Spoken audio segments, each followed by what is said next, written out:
Madame la Présidente de l'Assemblée générale, Mesdames et Messieurs les chefs d'État et de gouvernement, Monsieur le Secrétaire général de l'Organisation des Nations Unies, Mesdames et Messieurs, à l'entame de mes propos, j'ai l'honneur de vous adresser les salutations cordiales et de vous transmettre les messages des pères fondateurs de la Confédération des États du Sahel, AES, Leurs Excellences le général d'armée Assimi Goïta, président de la transition, chef de l'État de la République du Mali, président de la Confédération des États du Sahel, le capitaine Ibrahim Traoré, président du Faso, chef de l'État, le général d'armée Abdourahmane Tchani, président de la République du Niger, chef de l'État.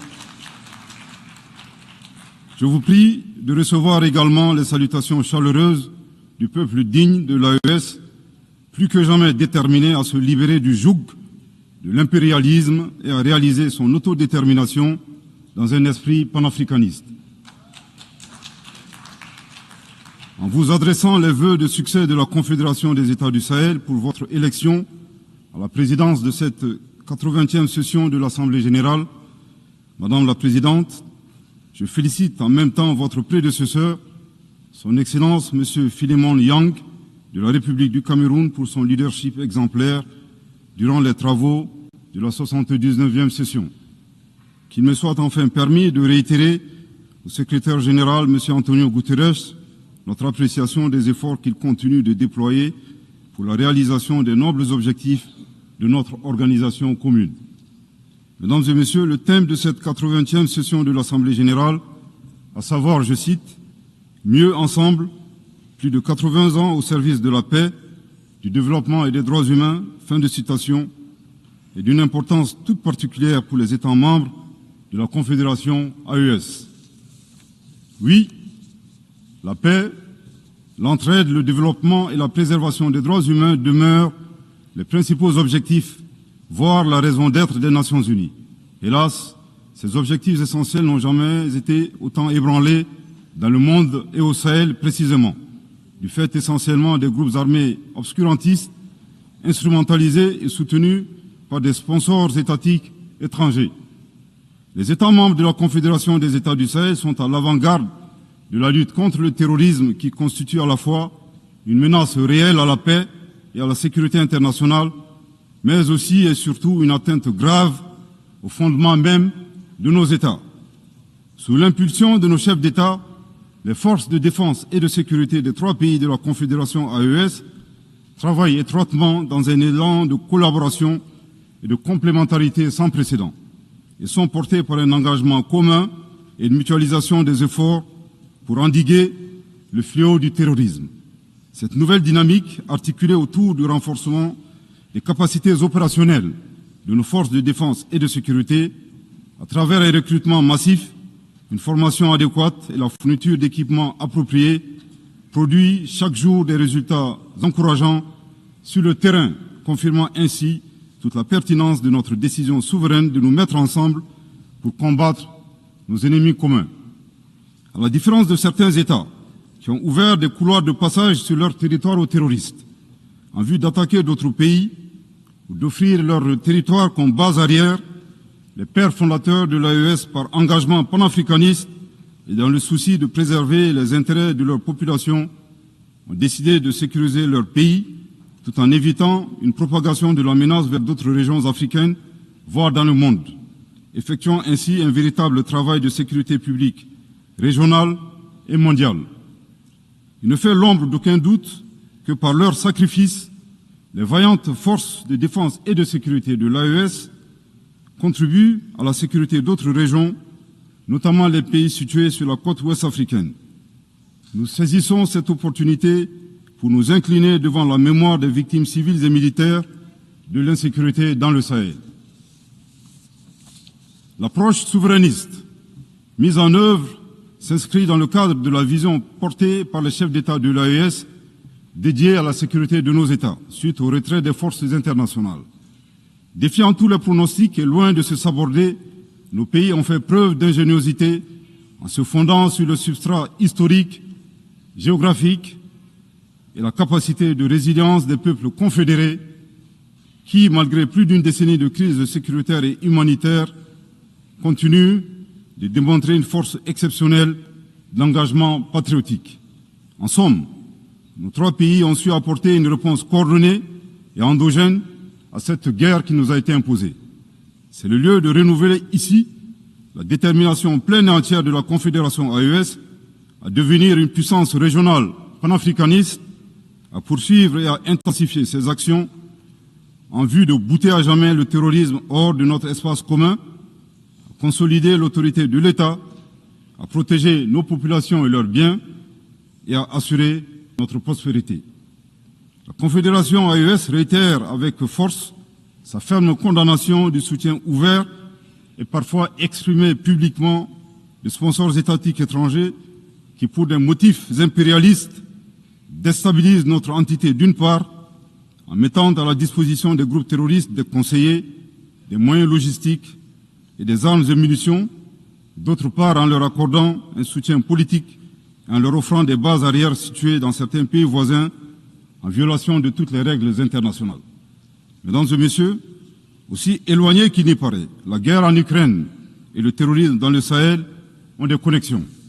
À titre de rappel, après l'attaque terroriste contre une patrouille des forces de défense et de sécurité maliennes du 24 au 26 juillet 2024 à Tinzaouaten dans la région de Kidal, le Mali avait dénoncé cet incident dans son allocution de 2024, ici même, et condamné l'attitude d'officiels ukrainiens qui ont publiquement revendiqué leur participation à la dite attaque terroriste.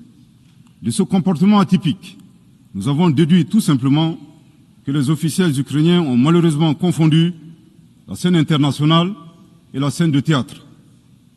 Une année plus tard, la situation s'est accrue avec le régime et le régime ukrainien est devenu l'un des principaux fournisseurs de drones kamikazes aux groupes terroristes dans le monde. Dans ce contexte, certains États occidentaux doivent cesser de fournir des armes à l'Ukraine au risque de contribuer à la promotion du terrorisme international. Pour d'autres, dont le régime français nostalgique de la colonisation est préoccupé par sa perte d'influence dans le Sahel, l'appui au régime ukrainien relève d'une manœuvre consistant à occuper l'attention de la communauté internationale sur la guerre en Ukraine, tout en sponsorisant les groupes terroristes évoluant dans le Sahel.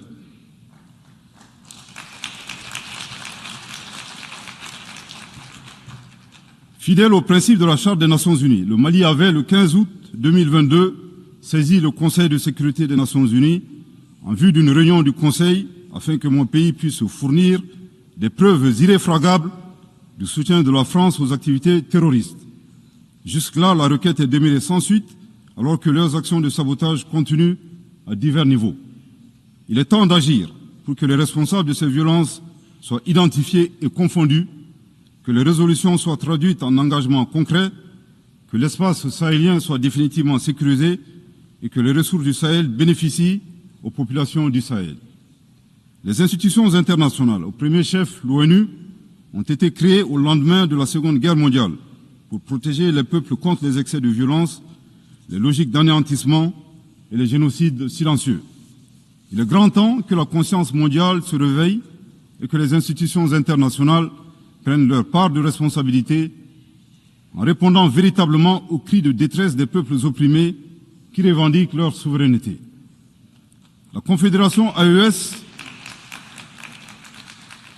réitère son engagement à coopérer avec l'ensemble des États, des organisations régionales et internationales, et partenaires qui respectent sa souveraineté, ses choix politiques souverains, ses priorités en matière sécuritaire, de lutte contre le terrorisme, de développement économique et social, et ce, dans le cadre d'un partenariat gagnant pour la réalisation des aspirations de ces populations. Mesdames et messieurs, outre les efforts de sécurisation pour le retour de la paix dans nos pays, le gouvernement de la Confédération AES s'attelle à la mise en œuvre d'une stratégie globale et intégrée qui inclut des mesures politiques, de développement économique et social, de justice et de réconciliation. En choisissant la voie de l'audace et de la souveraineté, les instances confédérales ont lancé des initiatives de rupture fondées sur le développement endogène. C'est là un chemin clair celui d'apporter nous-mêmes la valeur ajoutée indispensable à nos économies et de préserver la dignité de nos peuples.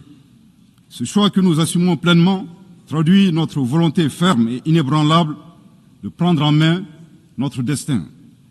Dans la même optique, nous avons inscrit au cœur de nos priorités nationales et confédérales des politiques d'investissement stratégiques dans différents domaines prioritaires tels que les infrastructures, l'énergie, l'industrialisation et la diversification de l'économie. Participe de cette dynamique la création de la Banque confédérale pour l'investissement et le développement visant à réaliser les projets confédéraux.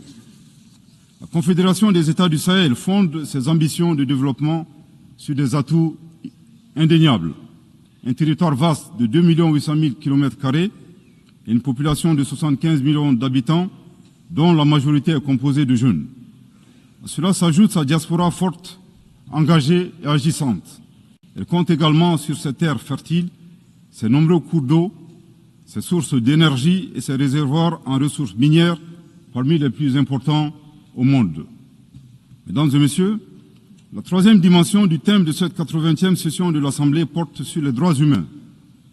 La Confédération AES réaffirme son attachement à respecter et à faire respecter le droit international des droits de l'homme et le droit international humanitaire, conformément à son histoire millénaire humaniste et à ses engagements nationaux et internationaux. Cependant, nous restons fortement opposés à l'instrumentalisation de la question des droits humains à des fins politiques ou de déstabilisation de nos institutions nationales, voire de nos États souverains indépendants. Là de cette situation est soucieux de préserver la souveraineté et la dignité du peuple. Les chefs d'État de la Confédération AES se sont retirés avec effet immédiat du statut de Rome de la Cour pénale internationale le 22 septembre 2025.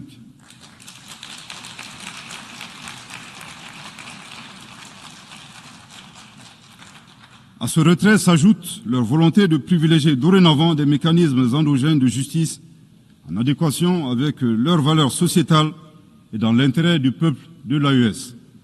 Nous dénonçons également le double standard observé par certains acteurs internationaux, dont le curseur se déplace en fonction de leurs intérêts.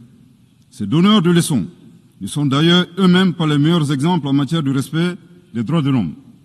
Nous appelons nos partenaires à privilégier le dialogue et la coopération qui demeurent les meilleurs leviers pour promouvoir les droits humains à travers le monde. Mesdames et messieurs, au moment où nous célébrons les 80 ans des Nations Unies, force est de constater que notre cadre multilatéral, incarné par l'ONU, est mis à rude épreuve dans un contexte international marqué par la polarisation, le retour progressif du nationalisme, du protectionnisme, du repli sur soi et des rapports de force. En dépit de cette réalité conjoncturelle, le constat est que les trois objectifs majeurs consignés dans la Charte des Nations Unies, à savoir la paix, le développement et les droits humains, restent pertinents. Pour la réalisation de ces objectifs, nous avons besoin, premièrement, d'une organisation des Nations Unies véritablement rénovée, réformée et adaptée aux exigences de notre temps. C'est une condition essentielle pour mieux asseoir sa légitimité internationale et assurer l'application effective de ses décisions. C'est l'occasion de rappeler avec force que l'Afrique demande depuis une vingtaine d'années des réformes pour réparer l'injustice historique qui lui est faite, en ce qui concerne sa représentativité au Conseil de sécurité. Je réaffirme ici le soutien total de la Confédération AES à la position commune africaine sur cette question, énoncée dans le consensus des îles Unis et la déclaration de Sirte, afin que l'Afrique puisse disposer de 2 sièges permanents et de 5 sièges non permanents.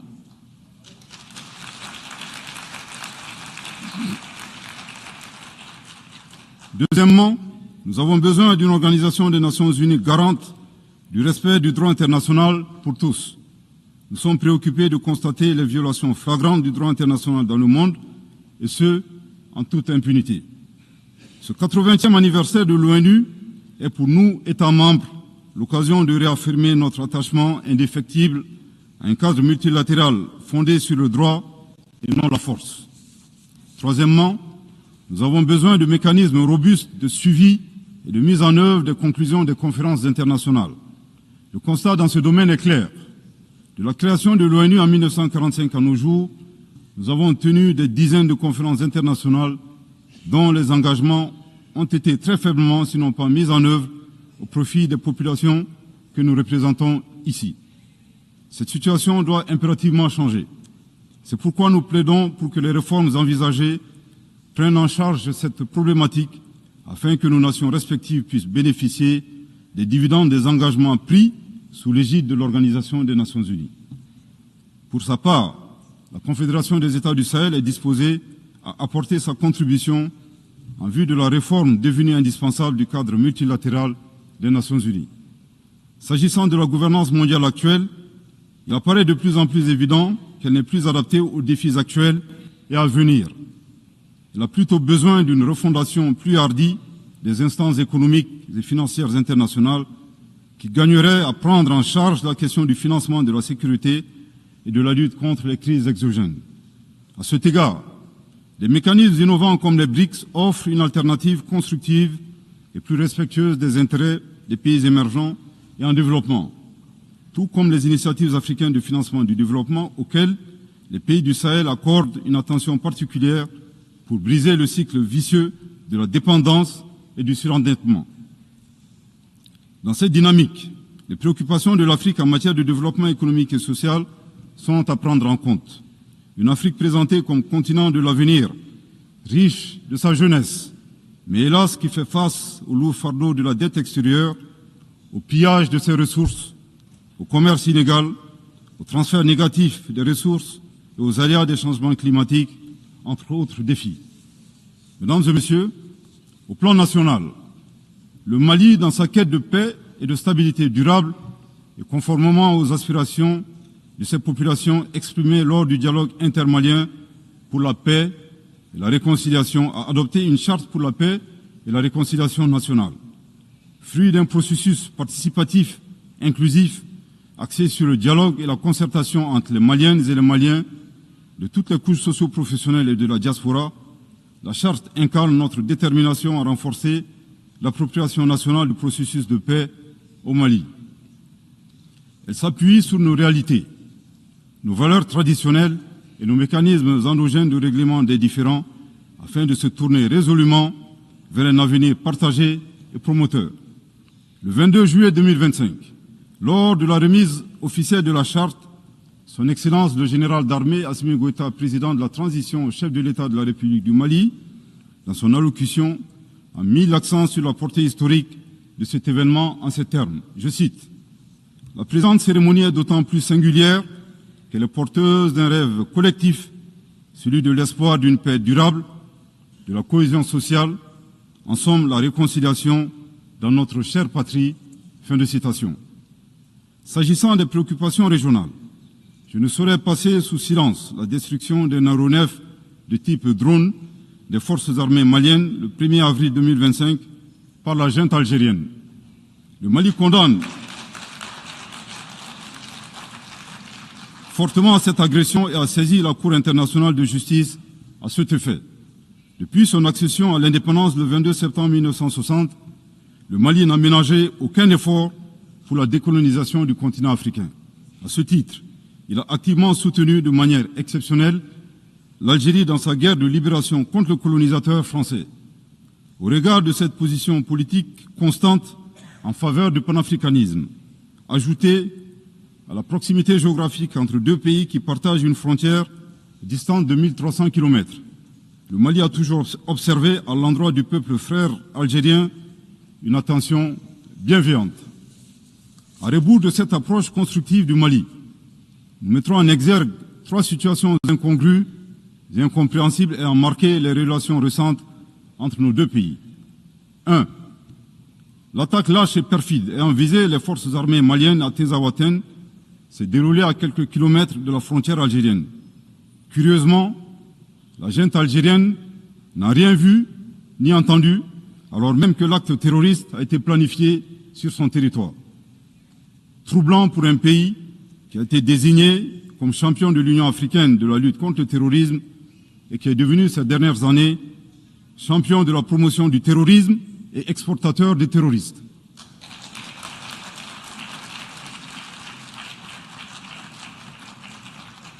2. Comme annoncé, la junte algérienne a annoncé un drone malien acheté sur fonds propres à la sueur du contribuable malien, au motif fallacieux de la violation de leur espace aérien. Le Mali est troublé par la thèse de la junte algérienne défiant les lois de la physique et suivant laquelle un objet abattu dans l'air est capable de se déplacer à partir de son point de chute sur 22 km, puis de se retrouver sur le territoire malien.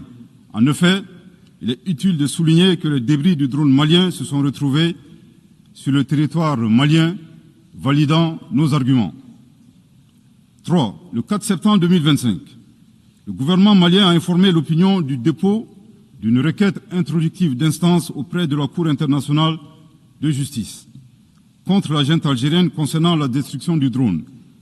Dans un communiqué du ministère algérien des Affaires étrangères, en date du 19 septembre 2025, nous avons appris avec une profonde stupéfaction une allégation suivant laquelle le dépôt de la requête malienne a été motivé par la conférence de presse du ministre algérien des Affaires étrangères, intervenue le 13 septembre 2025 et lors de laquelle il niait le dépôt de la requête malienne auprès de la Cour internationale de justice. Nous faisons observer au ministre que le dépôt de la requête annoncé par le Mali le 4 septembre n'a jamais signifié son enregistrement automatique par la Cour internationale de justice. Le Mali rappelle que la diplomatie vise à défendre les intérêts de son pays.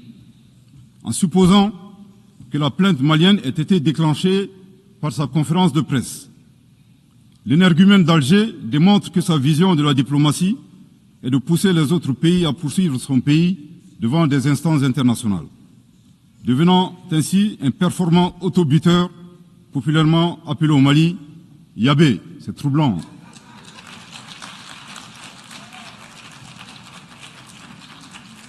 Au passage, le Mali rend un vibrant hommage au ministre des Affaires étrangères de la junte algérienne. En effet, le mensonge corrompant tout, il vient d'ôter toute crédibilité à la version algérienne de la destruction du drone malien. Aussi, nous n'avons point été surpris par la fuite en avant de la junte algérienne qui a refusé de donner son consentement à la compétence de la Cour internationale de justice suite à l'affaire de la destruction du drone malien, craignant ainsi d'être démasqué publiquement comme agresseur et soutien du terrorisme international.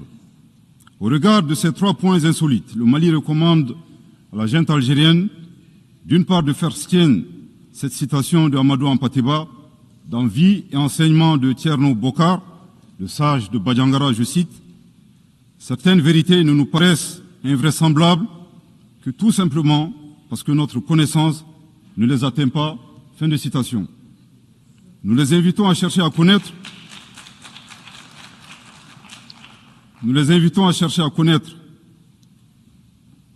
le Mali et les valeurs qu'incarnent les Malidéons. Aussi, face aux assauts et à l'adversité, nous ne serons pas des spectateurs. Pour chaque balle tirée contre nous, nous réagirons par réciprocité. Pour chaque mot employé de travers, nous réagirons par réciprocité.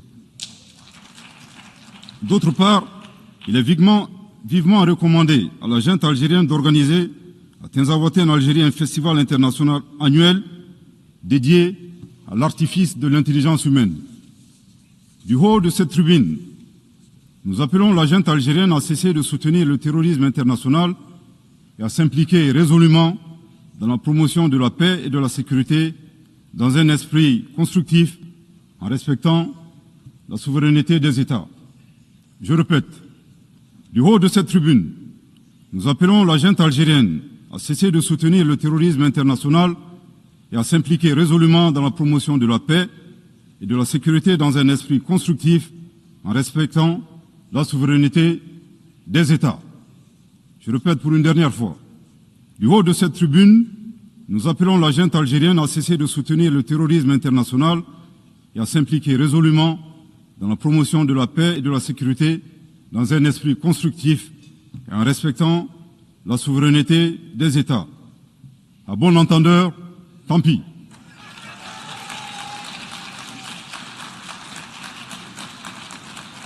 Madame la Présidente, Mesdames et Messieurs, l'occasion est ici propice pour exposer l'avis d'un citoyen, le point levé à l'aube de notre souveraineté retrouvée, partagée par le peuple de la Confédération AES.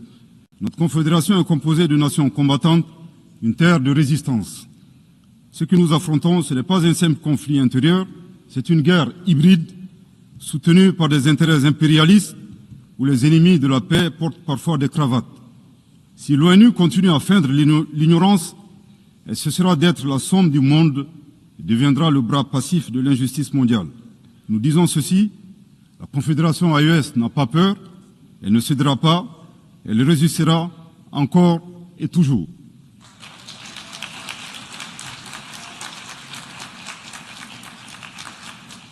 Toutefois, la Confédération AES donne aux Nations Unies une opportunité historique, celle de se placer du côté de la vérité, celle de reconnaître que le peuple de l'AES est agressé, celle de soutenir une confédération qui combat à la fois pour elle-même et pour l'Afrique, pour la stabilité du continent et indirectement pour celle du monde entier.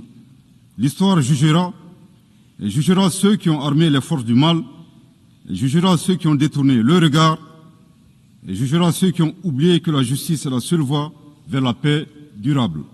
La Confédération AES ne demande pas l'aumône, elle appelle à la conscience. Pour conclure, je voudrais réaffirmer ici l'attachement de la Confédération des États du Sahel aux valeurs, aux buts et aux principes de la Charte des Nations Unies.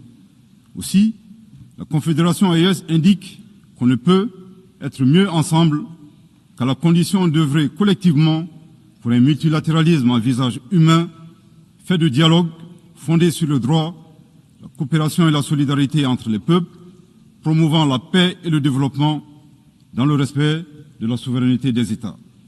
Cependant, nous ne pouvons et nous ne devons continuer à faire la même chose durant des années à venir pour espérer des résultats différents. Il y a un besoin urgent de réforme à opérer dans notre cadre multilatéral existant, incarné par notre organisation commune. La célébration des 80 ans de l'ONU nous offre cette opportunité historique pour adapter l'organisation aux réalités du moment, capable de répondre efficacement aux défis présents et futurs. La Confédération AES reste disposée à jouer toute sa partition dans la quête de réponses collectives visant à préserver les générations futures du fléau de la guerre, à assurer un développement harmonieux pour tous et à promouvoir et protéger les droits humains. Que Dieu bénisse la Confédération des États du Sahel et préserve son peuple des forces obscurantistes et destructrices du monde. Que Dieu bénisse le Mali et préserve les Maliens des forces obscurantistes et destructrices du monde. Que Dieu bénisse l'Afrique et préserve les Africains des forces obscurantistes et destructrices du monde. Que Dieu bénisse le monde et préserve l'humanité entière des forces obscurantistes et destructrices du monde. Je vous remercie de votre très aimable attention.